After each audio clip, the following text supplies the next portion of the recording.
welcome to this week's big interview. I am still Jamie Dobson from Container Solutions, and I'm joined right now in the studio with my old friend, Adrian Cockcroft. Welcome, Adrian. Hi there. Good to see you. Good to see you as well. Now, our relationship goes back a very long way to our first official duties together was launching the Software Circus conference. Now, it isn't just for nostalgic reasons I am bringing up Software Circus. Back then, we were in the middle of launching Container Solutions, and you were telling anybody who would listen, which was not everybody for sure, that cloud would be a thing. And you rattled a lot of cages back then because people took offense. Well, are you suggesting my job can be automated? And my job's, whether that's in operations or tech ops. But it turns out that you were right and a lot of other people were wrong. But right now, Adrian, you are rattling cages again with what you were saying about agentic AI, and that maybe, just maybe, it might be able to do what a talented and skilled and well-paid programmer presently does. I'd like us to now explore this topic. Sure. And just to go back to the situation then, and this tends to happen, you get sort of the startups and what are called the scale digital native companies, right? They tend to be adopting more quickly. So you find Facebook and whatever Facebook and Netflix and Google and whatever those companies are doing, the enterprises follow several years behind. So we were figuring out how to use cloud, and this was a few years after we'd done it, but the enterprises were still figuring it out around that time. And that's generally what happens. There's a rate of adoption that the enterprises can digest, basically. And I call what AI is happening right now, it's causing acute enterprise indigestion. They cannot consume the rate of change and the new things fast enough. And it's changing a lot faster than what happened with cloud. So the thing that happened, one of the concerns is people say, yeah, but you're just automated my job away. And if you think about operations jobs, the typical operations job, or one of them was what I called the ticket and click it job, right? You file a ticket because you need a machine or you need something or some storage or whatever. The ticket goes into the system and it goes through a bunch of approval processes.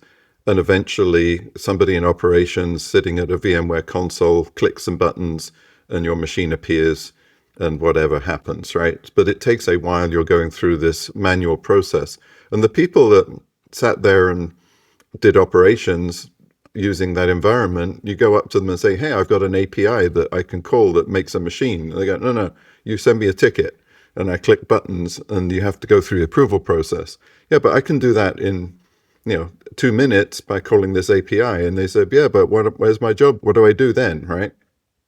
And what happened to those people is a lot of them figured out how to do DevOps or whatever. They figured out how to run the operations, because you still need the operations knowledge and mindset, but the way it's applied changed. So we have new job categories, SRE, DevOps, whatever, replaced the sort of the traditional ticket and click it kind of workflow. So that's that. But at the time, people were worried about their jobs and what was going on. And I think that's the analogy I have today. Like developers are saying, oh, you tell me what you want me to build and I go away and code it and come back. And if you need a developer, you have to go and talk to HR or your management or hire somebody, and that takes a while. So it takes a while to get a developer to even look at the problem you want to solve. And then they work on it for a bit and come back and you iterate and eventually you get something, right? So that's the way we are today. What I'm seeing is you can create a bunch of developers with an API call, as many as you want for as long as you want, and then shut them down once they're done. And so you have developer capacity on demand in the same way as you had delivery capacity on demand for cloud. And I think that's if you think about it in those terms, then you go to, well, the cloud capacity that we got in 2010 when this first came out was pretty crummy compared to what you could get in a data center. And people could point at all the things it couldn't do. And you've got the same kind of things, but you can get stuff done with it, right? And that getting stuff done expands until it fills all the things you want to do, but that takes a while. So I think that's kind of the analogy that I've been proposing to sort of think about. So you gave a good example of the tick it and click it type work. I guess nobody would miss doing that sort of work, and the people you bumped into went on to have careers in DevOps and SRE. I was given a talk not long after we met at Software Circus, and I suggested people like me that would be developers using Docker containers could, and Kubernetes could, do the work that previously a more qualified operations engineer could do. And a fellow in the audience stood up and screamed at me because I'd offended him that by suggesting that what he did for a living could be simplified. And I remember thinking, my goodness, have I said something wrong? But I think time has proved that I was right and he was wrong. And I think my question to you is, what about all those developers out there who think that these agents you're spinning up, developers on demand, what would you say to them who are probably a little bit offended right now that you said, really, do you think this thing can do the job of somebody who's been programming for 20 odd years? And I think they're annoyed at you, Adrian. Whether or not they've told you that, I'd love to know. Has anybody sort of sent you any angry messages yet? But what would you say to that type of person? I've certainly had people pushing back on what I've been saying. So the situation I'm in right now, I'm retired. Basically, I'm sort of working as a part-time consultant advisor, and I don't have a development team. I don't have a corporate budget. I don't have a PR department telling me I can't say things. And so I'm sort of saying what I see, and but what I do have is, my $200 a month Claude Max account. And so I have a lot of developer capacity. And I'm trying to figure out how to use it to build things because I can. And it doesn't take a lot of my time. So I am not one of those developers. What I am is a retired manager, basically. The last roles I had were sort of director, architect, VP. And one of the things when you're at that level is that you're a business owner. You're trying to manage to an outcome. You want a thing to exist. You have a business purpose, and you want somebody to build it. And you have to manage development teams to go and build these things. And it's really annoying because they don't build what you want and they take too long and all these things. And what I'm noticing was that the same management techniques that you need to have successful outcomes with human developers work with agent developers. Like if you give them too big a problem to solve, they'll come back solving some different problem, or it'll turn into a big mess. You have to break things down. You have to specify some architectural constraints, and you have to iterate on things and figure out what works and what doesn't work. And the people having good success with agents are doing those things. And if you get a small enough piece of work to an agent, it's basically we're now at the point where it just works. I think I have a whole bunch of code where I'm doing fairly small steps and fairly relatively simple things, where I'm just getting first time attempt to do something, works perfectly well, move on to the next thing. And that took me 10 minutes on something, whereas it would have taken me days or weeks to get a developer to do that thing. Now, there will be some people tuning in who have not followed you on LinkedIn or who are meeting you for the very first time. And they are probably thinking, but are you solving real problems that have real value? Or are you just creating toys that if you poke them or threw some edge cases at them, they would completely collapse? So I guess my question is, what are you building? Who are you building it for? You build big things out of small components, right? That's the whole microservices containerization thing. You get a piece that works and you assemble another piece and you assemble it. You have APIs between them and you break everything into libraries and parts where each part can be tested and shown to work separately, right? And the question is, what granularity do you need to break it down to have this work? So that's the overall view. The things that you do that breaking down? Yeah, but I think that's an important question. Yes, I mean, I do it, but also you can tell the agents to do it. It's just that if you don't tell them to do it, they'll build a big monolithic thing because they'll just go and code at it. Yeah. So but you have to give them some instructions to get them to break things down, and you have to build structure. So, and this is, goes back to like Conway's law, right? If you have an organizational structure, then you get an architecture that matches that structure. If you have a single agent building the system, you have no organizational structure, so it will build a monolith. Yet one person writing code builds a monolith. That's kind of what happens. If you break it into pieces deliberately, you're basically creating some organizational structure. And you can do that with the agents as well. So that's kind of the inverse Conway maneuver, we used to call it. Like, set out the structure you want, and the system architecture will end up following that structure. So that works with agents. It's like a systemic property of systems, right? It's just the way, if you set up a system with feedback loops and isolation between components, then you'll end up with something that follows that architecture. In your most recent piece on Medium, you talk about doing in 15 minutes what would normally have taken days to complete. Do you stand by that statement? Yeah. I mean, a lot of the things that I'm building are on GitHub. You can go read the code. If you don't like the code, then tell me what's wrong with it. But I have one example there where I do some work with the Green Software Foundation, and I wanted to go and get the published information AWS had off a website where they had like a pop-up with a table in it. And I wanted to pull that data, and I wanted to merge it with a CSV file full of data about different cloud regions that we have for all of the different cloud providers in a certain format. And along the way, I wanted to look up the regions, and if there was a region we hadn't seen before, I wanted to look up the geographic coordinates of the city, truncated to a certain level, and drop that in, and a bunch of other stuff, right?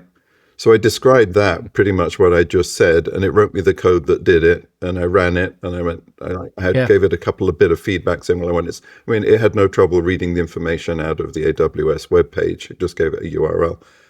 For me, getting data out of web pages is a big pain in the neck thing, like fussing around with DOMs and blah, right? Yeah. Okay. Code worked first time. I told it some refinements on what I wanted, and then I pushed it to GitHub. And that entire exchange took about 15 minutes and had about 500 lines of Python code, and I shipped it, right? And so that's the kind of thing that just works. And it's generally a very closed problem, right? Very well specified. And I use Python because Python works more reliably than other things. So that's the stuff that just works. The bigger, more complicated things, I'm working with a startup that wanted a prototype of their entire application, which is a pretty complex application.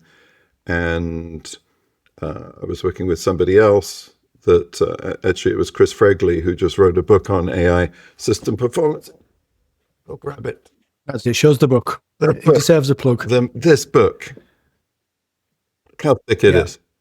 That is 1,000 pages. That's a beauty. 1,000 pages. Yeah. So I was chatting to the startup and saying, you should really just build a prototype of what you want. Because the startup's purpose is something else. The technology is just a delivery component, but they needed something to prove that they could deliver it in a certain way. And there's a bunch of AI in the way it's working. And so I just texted Chris and said, do you know someone that could build this for them as a prototype? 'Cause I'm a bit too busy. And he said, well, I've just finished writing the book and I've got some free time for the next few weeks. So he built a prototype, and it's pretty sophisticated. It's a few 100,000 lines of TypeScript. It's got a bit of Python. I contributed a little bit in Python, and it's got a Neo4j database and a Postgres database and a front end and a whole bunch of things. And it calls out to OpenAI and I forget what it's called, Firecrawl.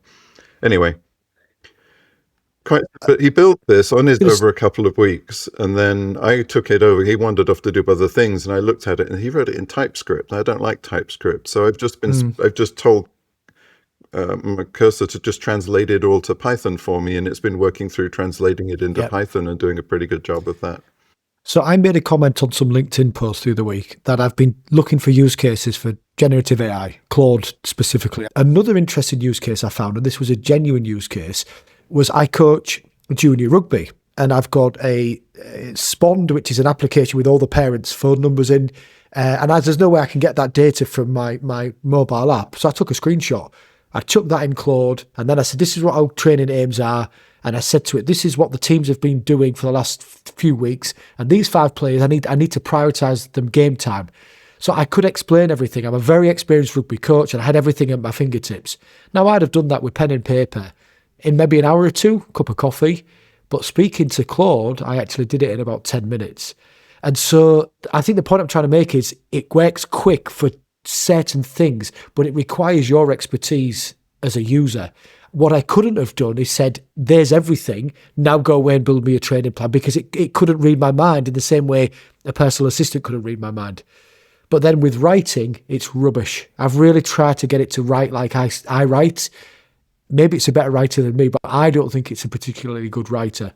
So I think what you've been explaining about breaking things into monoliths and from monoliths into microservices, that requires your expertise.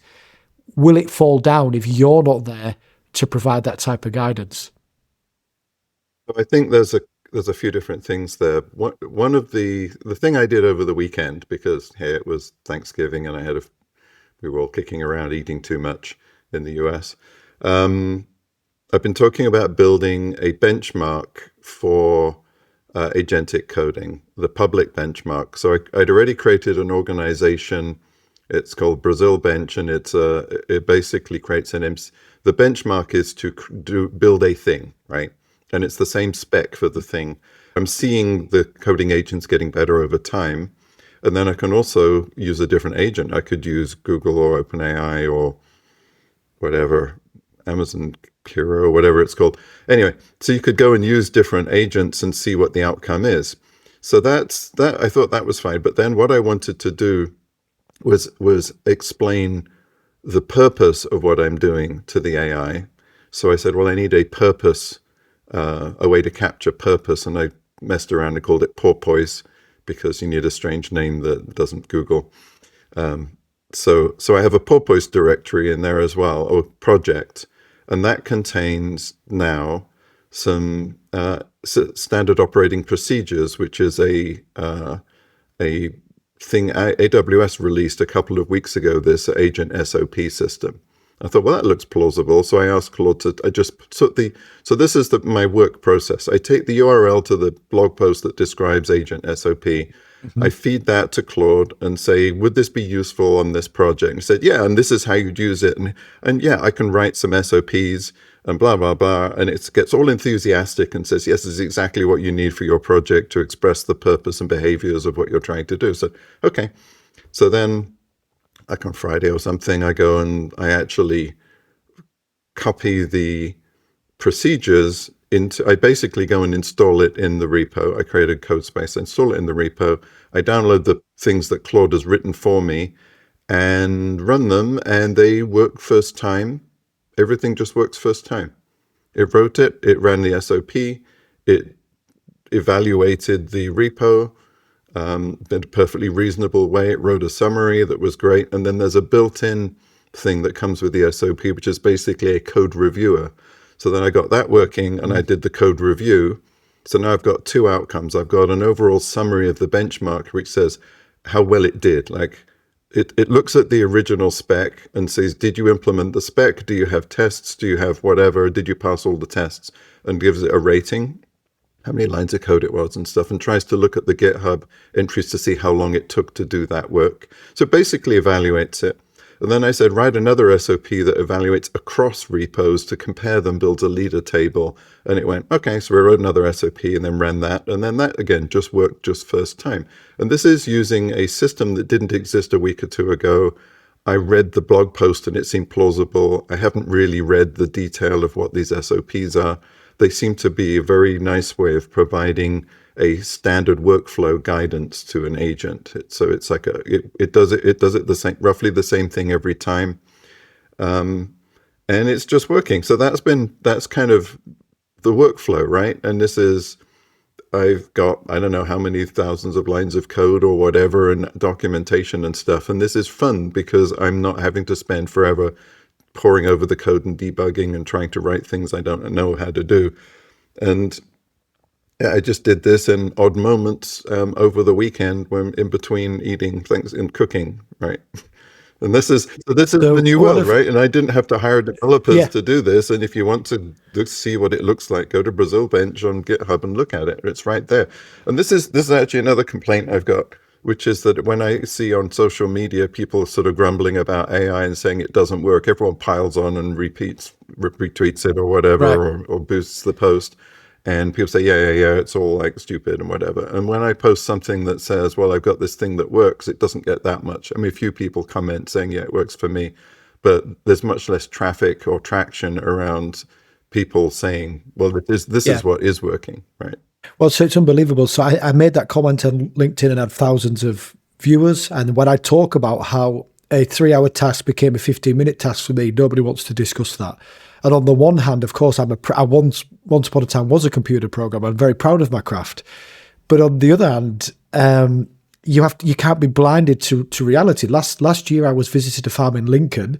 There were 6 people who worked on that farm. 3 of them were itinerant workers, and they produced millions of liters of oil that would get shipped off from, I think, in the Humber estuary, and they produced a conveyor belt of cows that ended up as steaks in Morrison's.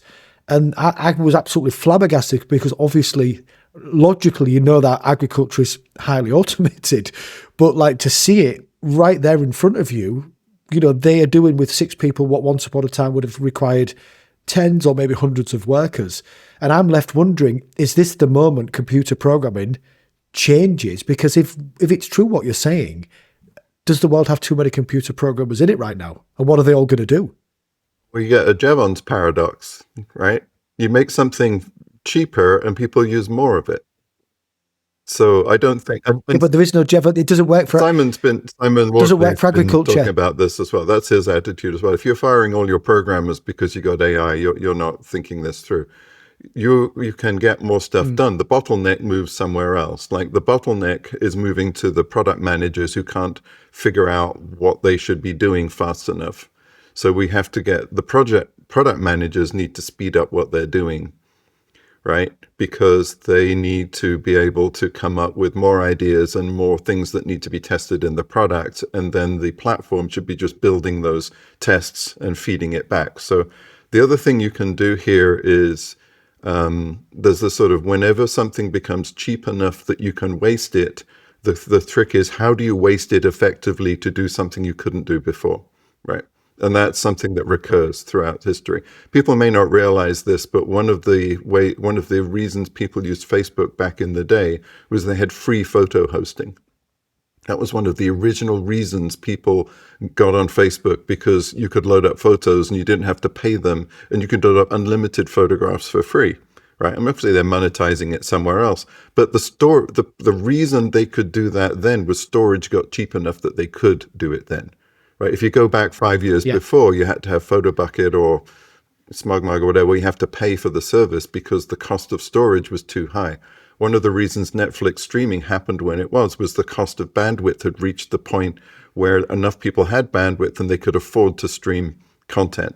Right. So streaming did not work 5 years before because the cost hadn't reached that point. So what we've got now is extremely low cost coding, which means that you can code things multiple times. So one of the SOPs I want to build is something that says, I have a problem.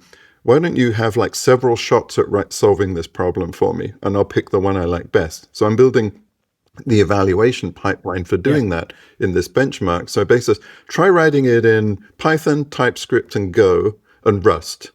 And see or use Claude and use a bunch of different chat things and just see which one comes best, because I don't care. That cost me $10 to do or whatever. So I can throw away all the ones that I don't like and pick the one I want and then continue, right? So you can start doing a lot more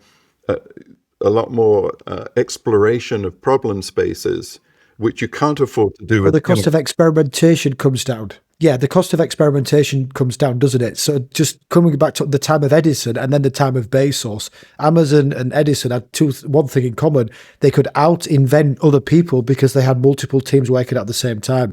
And now if you've got agents doing in 5 minutes because you can find cheap developers, I think, somewhere, or not as cheap as this. But if you can do in 5 minutes 5 different solutions and then compare them, all of a sudden you're talking micro cheapness, right? It's the point where electricity at one point, if we keep going with solar, it won't be worth metering. You'll just get it for free because the cost of measuring what you're using is greater than the cost of what you're actually buying. So then the other part of the question is, what are the humans going to do? And I think just trying to keep up with these platforms. So I think you move people into a platform engineering role where they're building this developer platform and they're experimenting and they're dealing with all the different vendors and all the different tools, and they're experimenting and playing and having fun, trying things out on pet projects to figure out what is the current state of the art development stack and how to manage it that we should be using on our production systems. And if you don't have that experimentation and play in the tooling, which requires humans to do, I think, then because you're finding out, oh, there's this new vendor over here and you want to try it, you're making value judgments against business stuff that is not the domain of the code.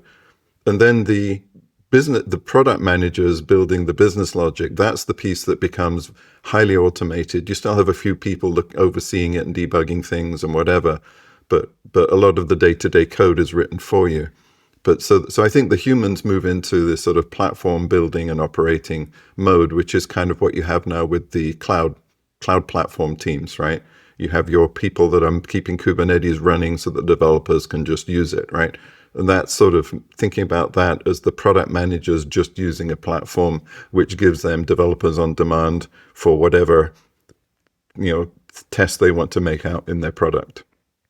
Let me shift gears now a little bit, Adrian. So, Visionaries, Rebels, and Machines, my book, one of the themes that jumped out, and thank you very much for reviewing it for me. One of the themes that jumped out was these big general purpose technologies are often solutions looking for problems. That's to say, there was this third inventor who would map a new technology with a use case.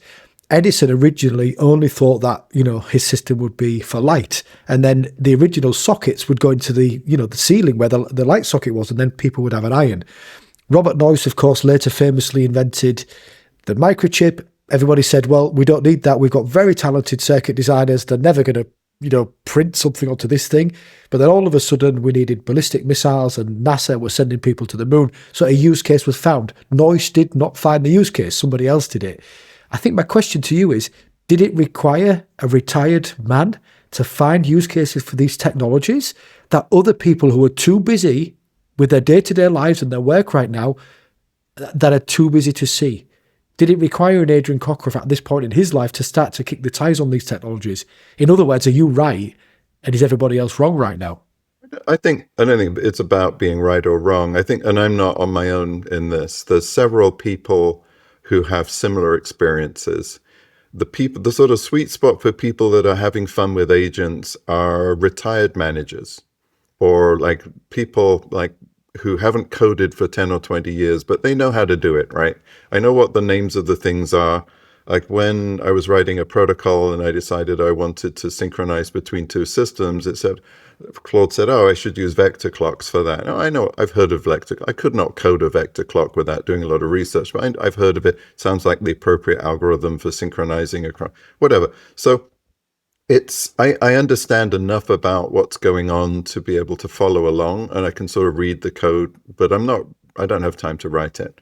And there are people like Val Bakovi and Kawaja Shams and people like that who are, the CEOs or VPs or whatever, who used to be coders, and we're the ones having fun, and we don't care about the fact that our day-to-day job is not coding, right? So we have that sort of freedom, but we have a higher level appreciation for how to manage things.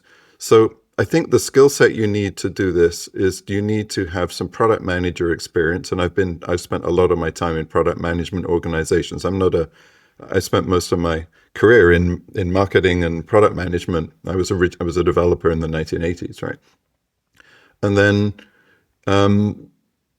it isn't just if somebody that sits and writes code all day, that isn't the skill set that works with this right now. That's like the person that sits and does the ticket thing, right? That's the ticket and click it thing. You have to go develop a broader skill set where you understand what you're trying to achieve and build off of that. So there are a few of those. And then the way I got into this was, I've always in my career looked for what's coming next. That's actually just with the thing I've done, and I've done it in multiple generations over, there's probably 5 or 6 layers of this in my career. So I'm always looking for the next thing. And I was following Reuven Cohen on who was one of the early cloud guys. That's how I know him, and he was posting a lot about what he was building. And I thought we should go and see if this works. So he spent half an hour with me going over how to use Claude Flow, which is this agent coordination framework he's built, and he's building it ridiculous amounts of code and systems now. He's got an army of people. So the person that really is the most influential person right now is Reuven. And if you could get him on the podcast, maybe that would be a good person to try. But he's just busy managing multiple teams of swarms of agents, building stuff at ridiculous speed, and building quite sophisticated things. And that's that. And I just sort of started going, well, this kind of works for me.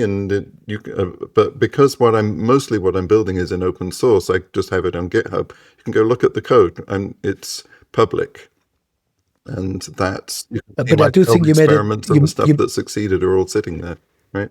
You did make an important point, though, Adrian. You have experience with product management. So actually, a programmer less experienced than you would struggle because they don't have that project management skill in their back pocket. Yeah. In the same reason a random person couldn't organise my rugby team because they've not played rugby for 3 decades like I have. Yeah. And I've had there is an element of expertise. Yeah, and I've spent a lot of time working in marketing, and I've been PR trained and all that stuff. So I know how to market ideas and put slightly controversial, posts out on LinkedIn. Right? This is just it's an experience that I have, so I can create. I can have an idea. I know how to be just controversial enough. Like there was this thing about no ops that rubbed everyone the wrong way, right? Because that means there's no ops people. We weren't talking to ops people to get work done. So I said, well, this is no devs, because I don't need to talk to developers to get my work done. And then what I need next is no man, because I need no managers, because right now I'm having to manage these agents. And so what I'm trying to figure out now is how do you build a layer that does the management of the agents so that you give them a purpose and that they can then iterate against that purpose and build the thing you want and know when they've built it, right?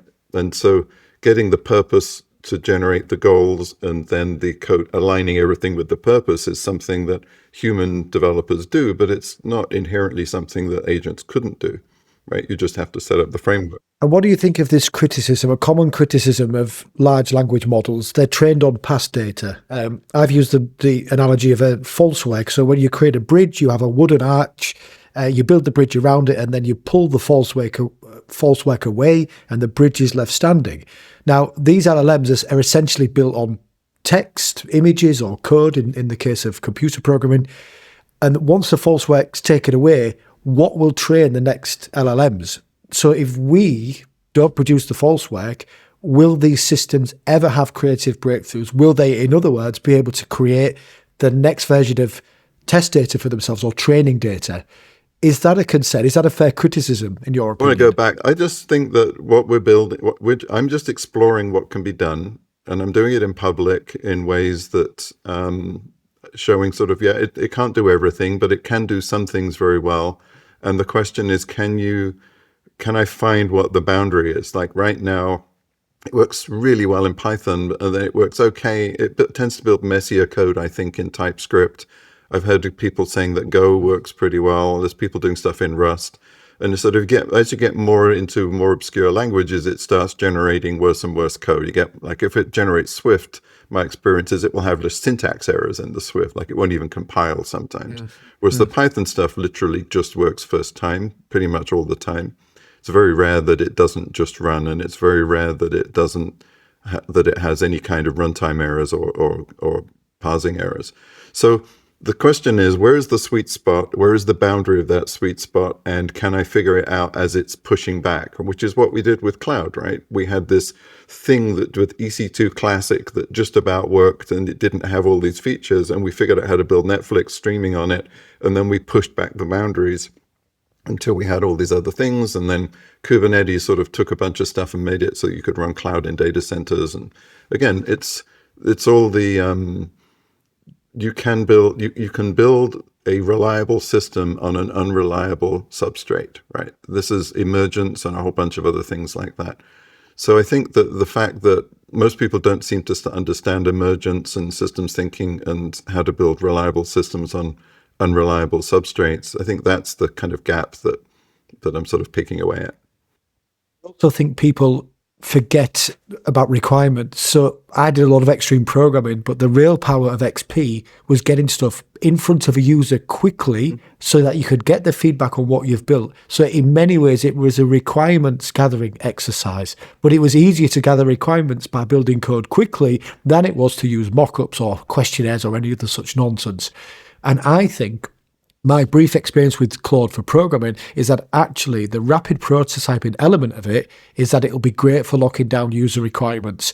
Nobody seems to speak about that. It doesn't actually matter what it's doing under the hood. What matters is that you've got something a user can poke around. Yeah, so the thing I want to build in my sort of purpose-driven environment is hypothesis-based development, where you have a hypothesis, you design a test for the hypothesis, you put it out in production, you see how the users use it. And you're talking more, there's sort of two types of applications. Enterprise applications where you know who's using it and you can talk to them, right? And you get direct feedback and you end up building something that solves an enterprise problem. And direct to consumer, where the consumers are a statistical average. They're a statistical analysis of the behavior. If you've got, hopefully, hundreds of thousands or millions of users, you run tests against them to see how they respond, what their activity rate is, what their retention rates are, and things like that. And you run all these tests. And Netflix was built on the hypothesis-based testing based on retention and activity, right? Activity you can see very quickly, retention you can see over time. Literally everything we did was based on increasing activity and retention. And so if you can, but that's a system that you can build around coding. You can try every single idea you could possibly think of, and it goes out and it says, did it increase activity? No, get rid of it, right? Oh, this one did. Okay, we'll do more of that one. And you build a feedback loop, a systemic feedback loop. And we were limited by how fast we could build those ideas. So with this coding system, you can do that. And if it doesn't work, if the code doesn't work, it won't work. If it works, it'll survive. So you're building a sort of Darwinian evolution, survival of the fittest feedback loop that causes the right things to appear. And there's no reason that we can't automate that either. I just think that I need to get some more SOPs coded. And then the other thing, you said agents can't do new things, they can do what they've been trained on. This agent SOP system was announced 2 weeks ago. I pointed Claude at the blog post, I installed it, and it built and used it effectively immediately. Right? So I don't see what that's got to do with what it can only do with stuff that it was trained on last year. It's like, no, it knows how to read read blog posts and implement things, right?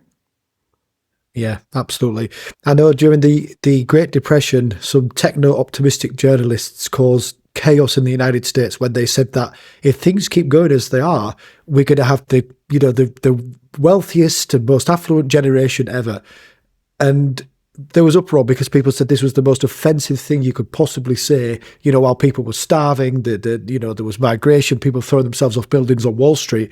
But it turns out the techno-optimists were right. And the reason they were right is because away from all the attention-grabbing